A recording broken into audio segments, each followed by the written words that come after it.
आपका हमारे इस YouTube चैनल एड एजुकेशनल प्लेटफॉर्म में बहुत बहुत स्वागत। आज हम CDP चाइल्ड साइकोलॉजी के अंतर्गत CCE, जिसे हम कंटिन्यूअस कॉम्प्रिहेंसिव इवैल्यूएशन अर्थात सतत व्यापक मूल्यांकन कहते हैं, इस टॉपिक पर चर्चा करने जा रहे हैं। आप सभी भावी शिक्षकों का बहुत बहुत स्वागत है हमारे इस YouTube channel at educational platform में। यह टॉपिक आपके बीएड के भी सेकेंड ईयर में तथा साथ ही साथ आप जिस कंपटीशन की तैयारी कर रहे हैं उन सभी परीक्षाओं को पास करने के लिए, क्रैक करने के लिए इस CCE अर्थात कंटिन्यूअस कॉम्प्रिहेंसिव इवैल्यूएशन टॉपिक का बड़ा ही महत्व है। इस टॉपिक पर आगे बढ़ने से पहले आप सभी विद्यार्थियों, शिक्षार्थियों, अभ्यर्थियों तथा छात्र छात्राओं से आग्रह है कि कृपया हमारे इस YouTube चैनल को सब्सक्राइब करें, जिससे कि इसी तरीके के अच्छे से अच्छे महत्वपूर्ण टॉपिक हम आपके परीक्षा की तैयारी को लेकर के उपस्थित हो और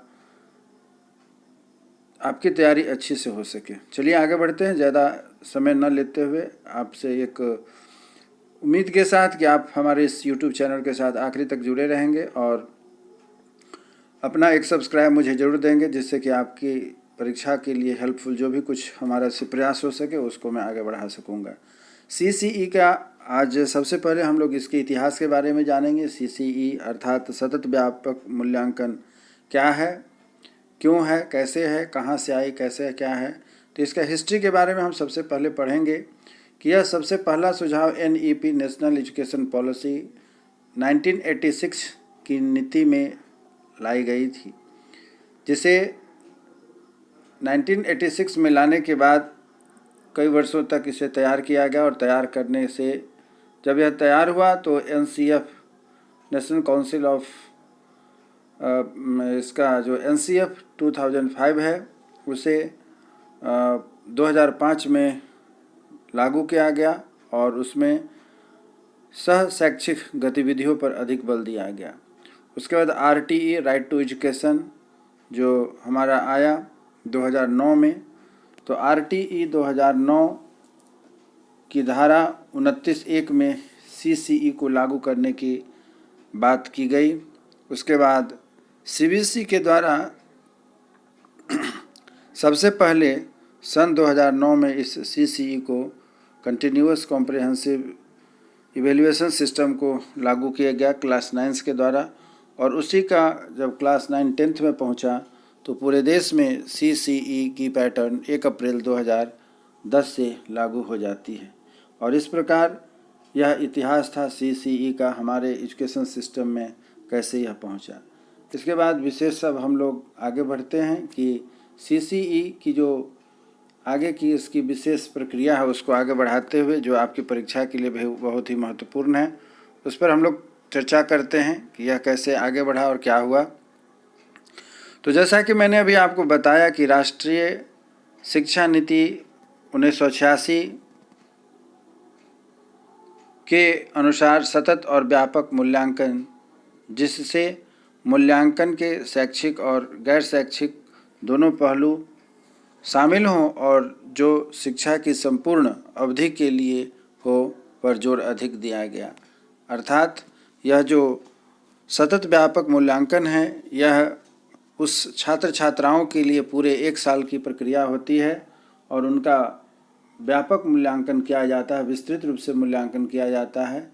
और आप यहाँ पर CCE का फुल फॉर्म भी देख रहे हैं, कंटिन्यूअस कॉम्प्रिहेंसिव इवैल्यूएशन। यहाँ पर आपका प्रश्न बनता है, कभी कभी CCE का फुल फॉर्म पूछता है हिंदी में भी और इंग्लिश में भी, तो इसका फुल फॉर्म आप ध्यान से स्पेलिंग के साथ ध्यान रखेंगे। कंटिन्यूअस का कैसे स्पेलिंग है, कॉम्प्रिहेंसिव का कैसे स्पेलिंग है, इवैल्यूएशन का कैसे स्पेलिंग है और यह कब लागू की गई। तो आप देख रहे हैं राष्ट्रीय शिक्षा नीति 1986 के अनुसार सतत व्यापक मूल्यांकन, जिसे कि मूल्यांकन के शैक्षिक और गैर शैक्षणिक अर्थात बच्चों की पढ़ाई लिखाई के साथ साथ उनके ओवरऑल डेवलपमेंट में पढ़ाई के अतिरिक्त भी जो अलग गतिविधियां कराई जाती है, दोनों पहलुओं से कैसे छात्र छात्राओं को उनका विकास हो इस पर ध्यान दिया जाता है। और इसी को लेकर के पूरे साल हम शिक्षक उनकी तैयारी में, उनके विकास के लिए अनवरत लगे रहते हैं, उसी का यहाँ पर मूल्यांकन करने की प्रक्रिया को हम लोगों के सामने रखा गया है। आगे बढ़ते हैं।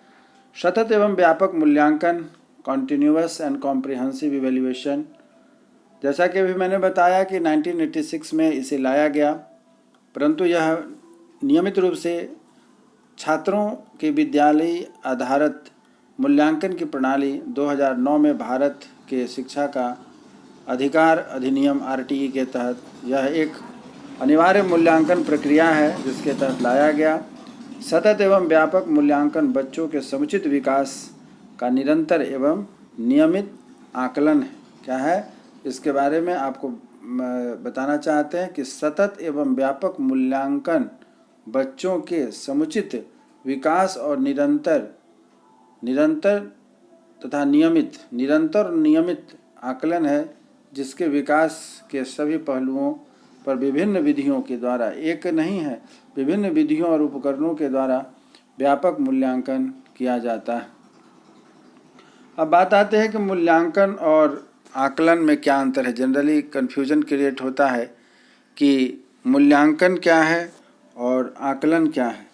ठीक है, तो इस पर हम लोग थोड़ा सा आपका ध्यान आकृष्ट करना चाहेंगे। आपसे परीक्षा में प्रश्न भी पूछा जाता है कि दोनों में कैसे अंतर करेंगे। आपके बीएड का भी यह प्रश्न बनता है और साथ ही साथ आपके कंपटीशन का भी यह प्रश्न बनता है कि आकलन और मूल्यांकन में क्या अंतर है, आकलन किसे कहते हैं और मूल्यांकन किसे कहते हैं। तो मैं आपके सामने उदाहरण के साथ दोनों को अंतर को रख रहा हूँ। मूल्यांकन विशिष्ट उद्देश्यों के लिए किया जाता है, अर्थात इसका उद्देश्य जो होता है बहुत व्यापक होता है, और आकलन निरंतर चलने वाली प्रक्रिया है जो छोटे छोटे उद्देश्यों को लेकर के किया जाता है। ध्यान से समझेंगे। लंबी दूरी तक बड़ा कुछ करना है तो उसके लिए मूल्यांकन किया जाता है, इसलिए कहा गया है कि मूल्यांकन विशिष्ट उद्देश्यों के लिए किया जाता है। और साथ ही साथ यहाँ दूसरा आपको बताया गया है कि आकलन निरंतर चलने वाली प्रक्रिया है जो छोटे छोटे उद्देश्यों को लेकर के चलती है। मूल्यांकन का दूसरी बात यह है कि मूल्यांकन द्वारा शिक्षकों, बच्चों व अभिभावकों को फीडबैक प्राप्त होता है। कहने का मतलब जैसे जैसे बच्चों में विकास होता है उस तरीके से शिक्षकों को भी, बच्चों को भी और अभिभावकों को भी पीछे से फीडबैक, अर्थात उन्हें जो पढ़ाई में, उनके विकास में क्या कैसा उपलब्धि है उसके बारे में जानकारी मिलती है। यह कक्षा उन्नति का आधार बनता है। जो उनको बीच बीच में फीडबैक मिलता है उससे बच्चों के विकास तथा कक्षा में उन्नति का आधार मिलता है, प्रतिपुष्टि की जाती है। वहीं दूसरी तरफ आकलन में निरंतर सुधार किया जाता है। मूल्यांकन में फीडबैक मिलता है, आप इसको ऐसे समझ सकते हैं कि मूल्यांकन में फीडबैक प्राप्त होता है जबकि इसमें निरंतर सुधार होता जाता है। आपका अगर अंतर पूछेगा तो आप मूल्यांकन में क्या करते हैं, फीडबैक प्राप्त करते हैं, तथा आकलन में निरंतर सुधार की प्रक्रिया लगी रहती है। इस तरीके से पुनः हम आगे बढ़ते हैं। मापन किसे कहते हैं। अभी जैसा कि हमने आपको बताया ऊपर में, मापन क्या होता है, मेजरमेंट। मापन नंबर के हिसाब से ही मापन क्या है, नंबर के हिसाब से ही बच्चे के जो योग्यता निर्धारित करना ही मापन कहलाता है। मापन नंबर के हिसाब से, अर्थात जो परीक्षा होती है उसमें जो आपके अंक मिलते हैं, नंबर मिलते हैं, उसी से बच्चों की योग्यता का निर्धारण होता है। और यह मात्रात्मक या संख्यात्मक पहलू से संबंधित होता है, अर्थात out of 10, out of 100, out of 50 कितने अंकों की परीक्षा होती है उसे ही हम आपका आकलन करते हैं या मापन कहते हैं। उसके बाद आकलन। आकलन किसी के बारे में जानकारी इकट्ठा करने की प्रक्रिया आकलन कहलाता है। यहाँ पर ऊपर दिया गया कि उनको संख्या के आधार पर मापा जाता है, जबकि आकलन के बारे में जो हम पढ़ रहे हैं, आकलन किसी के बारे में जानकारी इकट्ठा करने की प्रक्रिया को आकलन कही जाती है। जिस विषय वस्तु को हमें पढ़ाई करनी है उसके बारे में बृहत रूप से जब हम इकट्ठा करते हैं जानकारी को तो उसे आकलन कहते हैं। और यह टीचिंग लर्निंग प्रोसेस के दौरान निरंतर चलने वाली प्रक्रिया है। असेसमेंट कहा जाता है इसे इंग्लिश में। यह टीचिंग लर्निंग अर्थात शिक्षण अधिगम प्रक्रिया के तहत चलने वाली है, एक निरंतर प्रक्रिया है जिससे कि हमने कितना सीखा, कितना अधिगम किया और कैसा हमारा उसका शिक्षण है, इसकी जांच होती है। तीसरा है मूल्यांकन। मूल्यांकन क्या होता है? इवैल्यूएशन। यह बहुत ही महत्वपूर्ण बात होती है। जब सारा काम हम करते हैं तो हमारा कैसा प्रयास रहा, मूल्यांकन से ही यह साबित होता है। जैसा हम मूल्यांकन पाते हैं, अर्थात जैसी हमारी तैयारी होगी उसी हिसाब से हमारा आकलन होगा कि हम जो काम किए हैं वह कितना सही है। तो मूल्यांकन किसी विषय वस्तु, व्यक्ति आदि के गुणों और दोषों का विवेचन करके उसके संबंध में सही निर्णय करना ही मूल्यांकन होता है। हमारे जो काम करने की जो प्रक्रिया है वह कितना सही है, यह पता चलता है मूल्यांकन के द्वारा। यह मात्रात्मक तथा गुणात्मक दोनों होते हैं। मात्रात्मक तथा गुणात्मक, यहाँ शब्द का प्रयोग किया गया, मात्रात्मक तथा गुणात्मक। गुणात्मक और मात्रात्मक जिससे कि हम क्वालिटेटिव और क्वांटिटेटिव भी कहते हैं, अर्थात कितने अंक आए संख्यात्मक रूप से, और गुणात्मक मतलब विकास हुआ तो उसका किस, जो पिछली बार उसकी परफॉर्मेंस थी उसके अनुसार कितना उत्तरोत्तर वृद्धि हुई, इसका भी हम लोग गुणात्मक स्तर से ही पता करते हैं। इसी प्रकार आगे बढ़ते हैं कि सतत मूल्यांकन क्या होता है, जिसे कंटिन्यूअस इवैल्यूएशन कहते हैं। इस पर हम लोग ध्यान दे रहे हैं। इसका शाब्दिक अर्थ क्या होता है उस पर ध्यान दे रहे हैं। सतत का शाब्दिक अर्थ होता है लगातार। इस प्रकार सतत मूल्यांकन लगातार चलने वाली प्रक्रिया है। इसमें बच्चों का आकलन सतत एवं नियमित रूप से किया जाता है, जो पूरे वर्ष औपचारिक एवं अनौपचारिक रूप से चलता रहता है। सतत आकलन एवं कक्षा शिक्षण प्रक्रिया दोनों साथ साथ चलती है, अर्थात बच्चों की पढ़ाई भी होती रहती है और बीच बीच में जब हम परीक्षा लेते हैं तो उसके आधार पर उसका आकलन भी होते रहता है कि कैसे उनकी तैयारी चल रही है। इसलिए कहा गया है कि सतत आकलन एवं कक्षा शिक्षण प्रक्रिया दोनों साथ साथ चलने वाली प्रक्रिया है। इसमें न सिर्फ विषय आधारित बल्कि सह पाठ्यक्रम गतिविधियों का भी नियमित रूप से आकलन किया जाता है। अर्थात यहाँ पर जो हम देख रहे हैं सतत आकलन में, उसमें केवल उनके विषय की बात नहीं होती है बल्कि पढ़ाई के साथ साथ जो औपचारिक और अनौपचारिक दोनों ही शिक्षा होती है। यहाँ पर दोनों पर हम लोग उस पर चर्चा करते हैं कि औपचारिक और अनौपचारिक, यहाँ जो देख रहे हैं क्या है, न सिर्फ विषय आधारित बल्कि सह पाठ्यक्रम पर भी आकलन किया जाता है। तो आगे बढ़ते हैं। व्यापक मूल्यांकन इवैल्यूएशन। व्यापकता से आशय बच्चे के समस्त कौशल। इसमें हम क्या क्या देखते हैं? व्यापकता से आशय बच्चे के समस्त कौशल गुणों के विकास से है, जिसमें शारीरिक, मानसिक, सामाजिक, नैतिक तथा संवेगात्मक केवल एक पहलू नहीं होते हैं। बच्चों के सर्वांगीण विकास जिसमें कि शारीरिक, मानसिक, सामाजिक, नैतिक तथा संवेगात्मक विकास भी सम्मिलित है, जो एक अच्छा नागरिक बनने के लिए आवश्यक होता है। इन गुणों का विकास धीमी गति से होता है, बहुत तेज़ी से नहीं होता है। इसका आकलन करने में हमें मूल्यांकन करने में हमें पूरे साल लग जाते हैं तथा वांछित परिवर्तन लाने के लिए प्रयास किया जाता है। अर्थात हम शिक्षक उन बच्चों में एक ऐसा वांछित परिवर्तन लाना चाहते हैं जैसा कि उस विद्यालय का करिकुलम होता है, जैसा वहाँ पर पाठ्यक्रम होता है, उस तरीके से हम उस बच्चे के अंदर में उसका विकास करना चाहते हैं। उनके माता पिता के जो हमारे चाहत होती है, उनकी रिक्वायरमेंट होती है, उसके अनुसार। सतत एवं व्यापक मूल्यांकन की विशेषता। यहाँ अब हम इनकी विशेषता के बारे में पढ़ेंगे। तो आप देख रहे हैं कि आपके पास क्या क्या इसके बिंदु दिए गए हैं। सतत एवं व्यापक मूल्यांकन की विशेषता हम देख रहे हैं। सतत एवं व्यापक मूल्यांकन किनका होता है? द्वारा हम बच्चों के विकास के सभी पहलू का पता चलता है। एक चीज़ मैं आपको मित्रों बताना चाहता हूँ, यह जो मैं आपको टॉपिक दिया हूँ, जो जिस पर हम आज डिस्कशन कर रहे हैं, यह टॉपिक कंपटीशन के साथ साथ आपके बीएड के लिए भी बहुत महत्वपूर्ण है। यदि आप बीएड डीएलएड की परीक्षार्थी हैं, छात्र छात्रा प्रशिक्षु हैं, तो उसमें भी आपके बहुत काम आएंगे।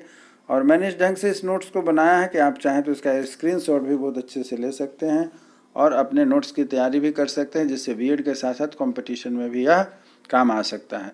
परंतु आपसे एक उम्मीद करता हूं कि यदि हमारा यह टॉपिक अच्छा लग रहा है, हमारा प्रयास आपको लग रहा है कि सर ने बहुत प्रयास किया है, मेहनत किया है, तो कृपया आप एक सब्सक्राइब दें। आपका सब्सक्राइब ही मुझे काफ़ी प्रोत्साहन देता है, जिससे कि मैं आपके लिए नए से नए टॉपिक मेहनत करके लेकर के आ सकूं। चलिए आगे बढ़ते हैं।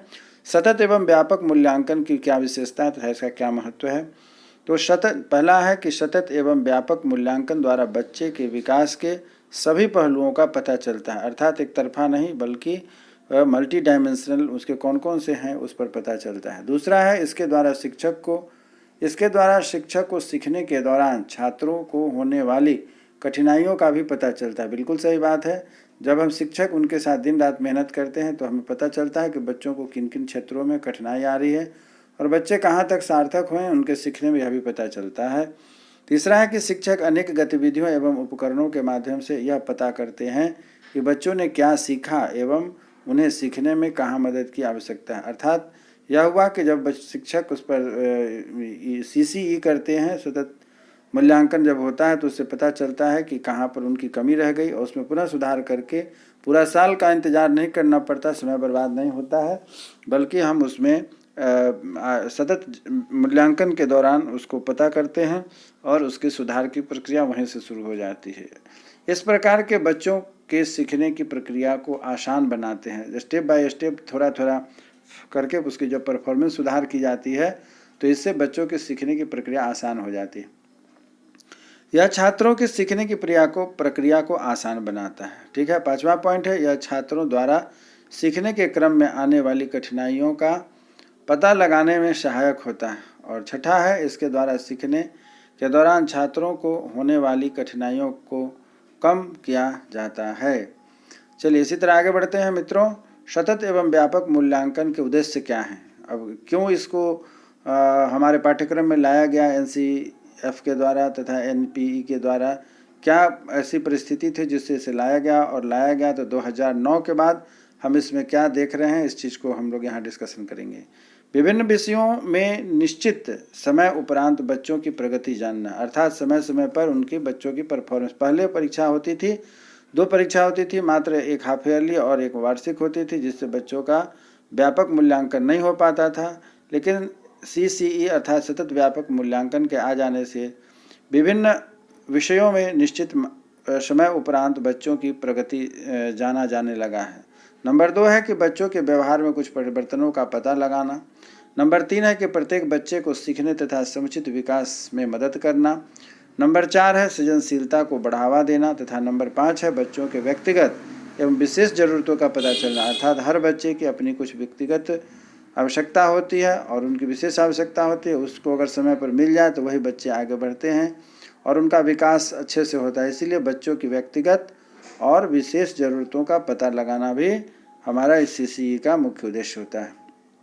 आगे है सतत एवं व्यापक मूल्यांकन के क्षेत्र, अर्थात कहाँ कहाँ हम सतत व्यापक मूल्यांकन कर सकते हैं और करते हैं। इसके लिए 2 क्षेत्र निर्धारित किए गए हैं, एक का नाम है संज्ञानात्मक क्षेत्र और दूसरा का नाम है सह संज्ञानात्मक क्षेत्र। अब बात आती है कि संज्ञानात्मक क्षेत्र हम किसे कहते हैं। संज्ञानात्मक क्षेत्र, इसमें बच्चों को पढ़ाए जाने वाले सभी विषयों का मूल्यांकन किया जाता है जो बच्चों के मानसिक विकास में सहायक होते हैं। क्या कहा गया, इसमें बच्चों को पढ़ाए जाने वाले सभी विषयों का मूल्यांकन किया जाता है। केवल एक विषय की बात नहीं है, बच्चों के ओवरऑल डेवलपमेंट की मूल्यांकन की बात होती है और बच्चों के मानसिक विकास में सहायक होते हैं। संज्ञानात्मक क्षेत्र का आकलन 2 प्रकार से किया जाता है। संज्ञानात्मक क्षेत्र का आकलन 2 प्रकार से किया जाता है। एक का नाम है संज्ञानात्मक में जो पहला जांच की प्रक्रिया है उसको कहते हैं मूल्यांकन की प्रक्रिया, उसको संरचनात्मक जिसे फॉर्मेटिव कहते हैं, और दूसरा है योगात्मक अर्थात जिसे हम समेटिव कहते हैं। इस तरीके से हम इसका करते हैं। अब बात आती है कि सह संज्ञानात्मक क्षेत्र किसे कहते हैं। तो सह संज्ञानात्मक क्षेत्र उसे कहते हैं, इसके अंतर्गत सह से पता चलता है अर्थात साथ साथ सह पाठ्यक्रम गतिविधियों जैसे कि खेलकूद, योग, साहित्य, सांस्कृतिक गतिविधियाँ, सहयोग, अनुशासन, अभिवृत्ति आदि को शामिल करके हम सह संज्ञानात्मक कहते हैं। ये सभी क्रियाएं पढ़ाई के साथ साथ संज्ञानात्मक के साथ साथ चलती है, इसीलिए इसे कहा गया सह संज्ञानात्मक। अब बात आती है कि मैं आपको सामने रख रहा हूँ कि सतत आकलन तथा व्यापक आकलन में क्या अंतर है, कंटिन्यूअस असेसमेंट और व्यापक असेसमेंट। तो कंटिन्यूअस असेसमेंट अर्थात सतत आकलन, एक अध्यापक हर रोज कक्षा में बच्चों का आकलन करता है, इसीलिए इसे हम सतत आकलन कहते हैं। और व्यापक आकलन, यदि बालक के शैक्षिक और सह-शैक्षिक दोनों पक्ष का आकलन किया जाता है तो यह व्यापक आकलन कहलाता है। तो दोनों में क्या अंतर हो गया? बच्चों का आकलन किस ढंग से होता है? हर रोज अर्थात कंटिन्यूअस होता है, और इनके सह शैक्षिक के साथ साथ सह शैक्षिक दोनों का होता है, इसीलिए इसे कॉम्प्रिहेंसिव कहा गया। अब बात आगे बढ़ती है कि शैक्षिक पक्ष का आकलन कैसे करते हैं।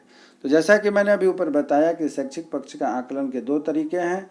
एक का नाम है रचनात्मक, जिसे रूपात्मक भी कहते हैं, निर्माणात्मक भी कहते हैं, अनौपचारिक भी कहते हैं, फॉर्मेटिव असेसमेंट भी कहते हैं। इस माध्यम से क्या है कि इनकी जांच होती है। इसमें क्या क्या घटनाक्रम होते हैं? तो इसमें बच्चों और अध्यापक दोनों ही पुष्टि होती है, दोनों की पुष्टि होती है। नेक्स्ट है कि यह अधिक से अधिक अधिगम कराने के लिए सफल होता है। नेक्स्ट है यह निदानात्मक होता है। उसके बाद है कि यह उपचारात्मक होता है, और इसे अधिगम के लिए आकलन भी कहते हैं तथा इसे अनौपचारिक भी कहते हैं। किसे कहा गया है? इसका नाम है रचनात्मक अर्थात फॉर्मेटिव। उसके इतने गुण होते हैं। फिर से एक बार बताता हूँ, बच्चों और अध्यापकों दोनों का इसमें जांच हो जाती है, क्योंकि प्रतिदिन होने वाली इसमें जांच होती है। यह अधिक से अधिक अधिगम कराती है, प्रतिदिन जो बच्चा सीखता है उसकी जांच होती है। निदानात्मक यानी कि उसमें कुछ कमी रह गई तो उसको दूर किया जाता है। जब हम उसको दूर करते हैं अर्थात उसमें सुधार होती है तो उपचारात्मक हो जाता है। इसे अधिगम के लिए आकलन भी कहते हैं। अधिगम के लिए आकलन अर्थात बच्चा जो आगे सीख रहा है या जो सीखना है या नहीं सीखा है उसको कैसे विकास किया जाए, इसलिए इसे हम आकलन भी कहते हैं, अधिगम के लिए आकलन। तथा यह एक अनौपचारिक, इसे अनौपचारिक भी कहते हैं। हमारे सिस्टम में 4 रचनात्मक आकलन के अंक लगाए जाते हैं, और इन चारों के आकलन को रचनात्मक के साथ साथ योगात्मक आकलन भी कहा जाता है। चलिए आगे बढ़ते हैं। रचनात्मक आकलन के उपकरण और टेक्निक्स। वैसे कौन कौन से टेक्निक्स हैं जिनके द्वारा हम फॉर्मेटिव टेस्ट लेते हैं? तो पहला होता है अवलोकन करना, ऑब्जर्वेशन। दूसरा है मौखिक अर्थात ओरल, लिखित अर्थात रिटेन, तथा अन्य तकनीक और भी हैं जिससे कि हम लोग आगे भी देखेंगे।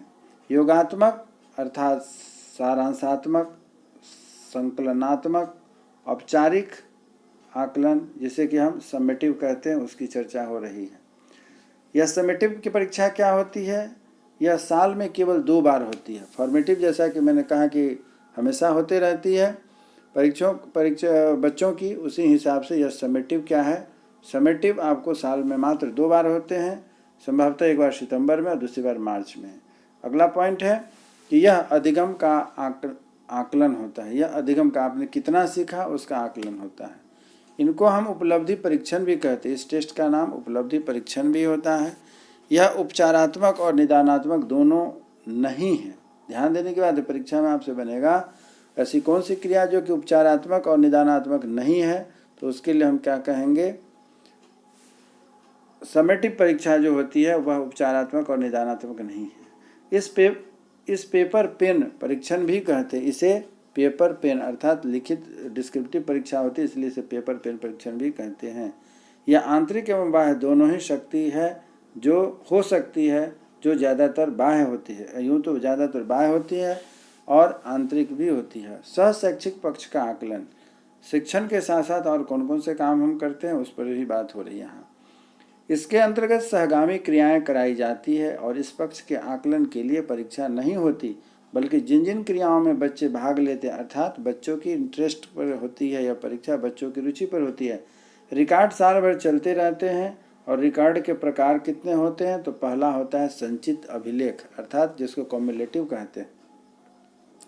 इसमें शैक्षिक पक्ष के अंक एवं ग्रेड की भी लिखे हो जाते हैं, तथा सह शैक्षिक पक्ष के अंतर्गत बच्चों के स्वास्थ्य, आदत, पाठ्यक्रम, सहगामी क्रियाओं में भाग लेने के लिए विवरण दर्ज होते हैं। उसके बाद दूसरा वृत्तांत अभिलेख, एनेक्टोटल रिकॉर्ड्स। इस अभिलेख में बच्चों के व्यवहार से संबंधित केवल विशिष्ट घटनाओं का लेखा किया जाता है। नामी वृत्तांत उन बच्चों में पढ़ाई के अतिरिक्त जिन जिन घटनाओं में विशेष तरह के व्यवहार से संबंधित, या पढ़ाई की बात नहीं है, बच्चों के व्यवहार से संबंधित जो उसमें परिवर्तन होते हैं, विशिष्टता होती है, उसका इसमें आकलन करते हैं। अवलोकन सारणी, ऑब्जर्वेशन, अर्थात इस सारणी में बालक के अवलोकन योग्य व्यवहार को लेखा जोखा रखा जाता है। उसके बाद होता है साक्षात्कार। तो साक्षात्कार का मतलब बच्चों की पर्सनालिटी बोलने में कैसी है, अच्छे हैं, बुरे हैं, प्रोनाउंसिएशन कैसा है, कितना पकड़ है किसी विषय वस्तु पर, कितनी देर तक बोल सकता है, उसकी स्टडी कितनी है, स्टडी की डेप्थ कितनी है, इन सब चीज़ों को देखने के लिए साक्षात्कार सारणी बनाई जाती है। और इस सारणी में व्यापक उन बातों को दर्ज कर लेता है जो बालक को साक्षात्कार के द्वारा ज्ञात होती है। और अगला पॉइंट है 5वां, वह जांच सूची। अर्थात हम जो बच्चों की जांच करते हैं, डाटा लेते हैं, वह कहाँ रखेंगे, कैसे रखेंगे, तो इन्हें जो रखा जाता है उसे हम जांच सूची कहते हैं। जैसे कि आप यहाँ पर देख रहे हैं, बच्चों की कुछ एक्टिविटीज़ है, स्पोर्ट्स हैं, पंचुअलिटी है, डिसिप्लिन है, तो इसमें कैसा है, अच्छा है या बुरा है, हाँ या नहीं, उसको यस और नो करके हम दिखाते हैं, हाँ या नो में दिखाते हैं। उपस्थिति सारणी, अर्थात उपस्थिति हो गया कि आप जो स्कूल में एक्टिविटीज़ हो रही है उसमें आपकी कितनी सहभागिता है। सामान्य रूप से 3 गुण की यह टेबल बनाई जाती है, लेकिन कहीं कहीं आप इसके 7 गुणों का, जैसे आप देख रहे हैं 3 गुण में जैसे एवरेज है, गुड और वेरी गुड है, तो ये 3 गुण हो गए। इसी तरीके से आप मैक्सिमम 7 बिंदु तक खींच करके ले जा सकते हैं, जैसे average, good, very good, excellent, marvellous, understanding, ये सभी आउटस्टैंडिंग, ये सभी जो चीज़ें हैं, इस तरीके से आप 7 गुण तक जनरली अनुपस्थिति सारणी संबंधी जो सारणी होगी उसे खींच सकते हैं। चलिए आगे बढ़ते हैं। उसको कहते हैं समाजमिति। 7वां बनता है समाजमिति। समाजमिति का मतलब हो गया सोशियोमेट्री, अर्थात अध्यापक बच्चों के गुणों का पता उसके सहपाठियों से लगा लेते हैं और इसमें वह समाजमिति का निर्माण करता है। अर्थात बच्चे और उसके जो दोस्त होते हैं, समाज में रहने वाले उसके फ्रेंड होते हैं, किनके साथ उठता बैठता है, उससे भी पता चलता है कि समाज में उनकी कैसे लोगों के साथ उनकी बात है, पहचान है, और उस हिसाब से क्या होता है, उसका वहाँ पर माहौल बनता है और उसी में बच्चे का विकास होता है। प्रश्नावली से भी प्रायः होता है कि अध्यापक बच्चों को अनेक प्रश्न देते हैं और बालक उन प्रश्नों को उत्तर देने होते हैं, और इस प्रश्न से बालक की सोच, गुण, विचार, पता आदि चलता है। तो यह है प्रश्नावली। अब आगे बढ़ते हैं। मूल्यांकन की क्या विशेषता है? तो मूल्यांकन की कुछ विशेषताएं निम्न प्रकार से हैं। वैधता, अर्थात आपकी जो मूल्यांकन की जा रही है वह किनके द्वारा मान्य है, कौन उसकी आपके इस मूल्यांकन को जांच करेगा, कौन वह उसे बाध्य मानेगा, गलत है या सही है, इसकी ये जांच करने की एक एजेंसी होती है। वैध मूल्यांकन वह होता है जो वास्तव में उसी बात का परीक्षण करे जिसके बारे में वह जानना चाहता है। ऐसा नहीं कि जिस विषय वस्तु को मुझे जाननी है उसको छोड़ के हम दूसरे पक्ष पर ध्यान देने लगते हैं, तो वह वैधता, वह जांच के मूल्यांकन की जो प्रक्रिया है वो गलत हो जाएगा। अर्थात जिस काम के लिए जांच आई है वही जांच होनी चाहिए, इसलिए इसको बाध्यता कहते हैं। दूसरी है विश्वसनीयता, अर्थात रिलायबिलिटी। रिलायबिलिटी क्या होती है? विभिन्न परंतु एक ऐसी परिस्थिति जिसमें किसी प्रश्न, परीक्षण या परीक्षा का उत्तर पूर्णतः एक ही प्रकार का होगा, तो ऐसा मापन विश्वसनीयता कहलाएगी। अर्थात क्या हुआ, परीक्षाएं अलग अलग होंगी, बहुत सारी होंगी, लेकिन वह जो परीक्षा होती है एक ही प्रकार का हो तो उसका मापन विश्वसनीय होता है। अर्थात हर बच्चे के लिए अलग हो, सबके लिए अलग अलग हो, तो वहाँ पर उसकी विश्वसनीयता पर प्रश्न उठता है, इसलिए कहा गया है विश्वसनीयता। अगला है व्यवहारिकता, पार्शियलिटी। प्रैक्टिकबिलिटी, अर्थात व्यवहारिकता। विभिन्न मूल्यांकन की प्रक्रिया, लागत, समय तथा प्रयोग सरलता की दृष्टि से वास्तविक व्यवहारिकता कुशल होनी चाहिए। अर्थात जो परीक्षा ली जाती है उसका पूरा पैटर्न क्या है, प्रक्रिया क्या है, उसमें लागत क्या है, कितने खर्च पड़ते हैं, कितना समय लगता है, प्रयोग को कैसे आसान बनाया जा सकता है, किस दृष्टि से इसे चलाया जाना चाहिए, ये सभी बातें हमारी व्यवहारिकता में आती हैं। उसके बाद वस्तुनिष्ठ, अर्थात ऑब्जेक्टिव। जिस मूल्यांकन में एक ही उत्तर हो और परीक्षक का प्रभाव न पड़ता हो, अर्थात परीक्षा का उसे हम ऑब्जेक्टिव कहते हैं। व्यापकता, इसमें सारे गुणों का मापन हो जाता है, जिसमें बच्चों के जो लिए गए थे उन सारे बिंदुओं पर एक साथ चर्चा हो जाती है। मित्रों, आज का यह टॉपिक रहा CCE, जो पूरी तरीके से मैंने आपके सिलेबस, परीक्षा के संबंधित तथा B.Ed से जो टॉपिक है उसको मैंने पकड़ने का प्रयास किया है। उम्मीद करता हूं कि यह आपको आपकी आने वाली परीक्षाओं में काफ़ी उपयोगी होगा। आपको कैसा लगा हमारा यह टॉपिक, अपने कमेंट्स बॉक्स में प्रतिक्रिया को लिख करके दें। इसमें कोई कमी रह गई या कुछ और आपकी क्वेरी है तो कृपया हमारे कमेंट्स बॉक्स में दें। मैं इसी उम्मीद के साथ आपसे विदा लेता हूं कि आप हमारे चैनल को सब्सक्राइब करेंगे तथा अगले वीडियो में फिर हमारे साथ आपकी मुलाकात होगी। जैसा भी लगे आप कमेंट्स ज़रूर करें, इसी उम्मीद के साथ कि आप हमारे अगले एपिसोड में, हमारे अगले टॉपिक में फिर से शामिल होंगे। तब तक के लिए जय हिंद, जय भारत, बहुत बहुत धन्यवाद।